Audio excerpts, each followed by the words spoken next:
the Packers, man. Yeah. I mean, they were 1 inch shy in game 256 of having the 1 seed, and everybody in the NFC having to go through Lambeau Field. Have you seen a team you go back to 13-3 that people have less confidence in? Well, here's the way that the Packers season for me can be summed up, and how absolutely overlooked they are. Is that Rodgers, in many people's minds, isn't as elite as he used to be. Okay, he's not just taking the team and throwing it on his back and back shoulder throwing his way down the field anymore, and just basically saying, "Screw it, I'm just going to take it, and it's going to be on my back, and we're going to win through my force of will and talent."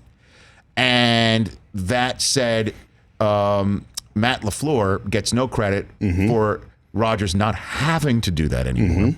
And LaFleur gets no credit for being coach of the year because Aaron Rodgers is an elite quarterback.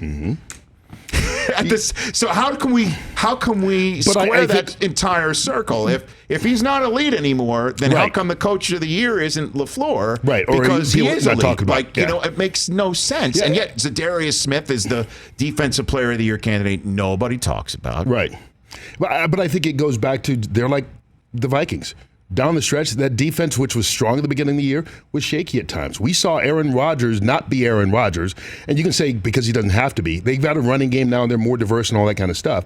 But the last 2 games, he missed throws that Aaron Rodgers doesn't miss. Right. He missed open receivers. That has nothing to do with the design of the offense. Something doesn't seem right with him or on the field. Right. Didn't seem like he was playing like the Aaron Rodgers that we know the last couple of weeks. And I think those kinds of things cause you to pause a little bit. Now, all that said, who wants to go to Lambeau Field in January? It could be 0 degrees, it could be 20 degrees, it doesn't matter. So that also plays a factor. But when you look at their football team, you go, can't you see New Orleans going there and winning next week? New Orleans wins this week, they have to go to Green Bay next week. They have to stop Aaron Jones. Nobody talks about that kid either. I love that kid. He got snubbed. First of all, he's one of the greatest kids. Have you ever talked to him? Multiple times. He's unbelievable. No He's doubt. one of those guys that should be the face.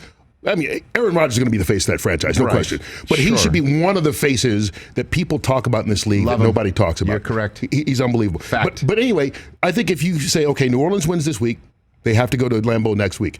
I don't care where that game is. I would take New Orleans. I mean, I really would. So I just don't see Green Bay being that team that's elite with the other top seed. For more of The Rich Eisen Show, tune to Audience Channel 239 on DirecTV for free on BR Live or download the Rich Eisen Show app.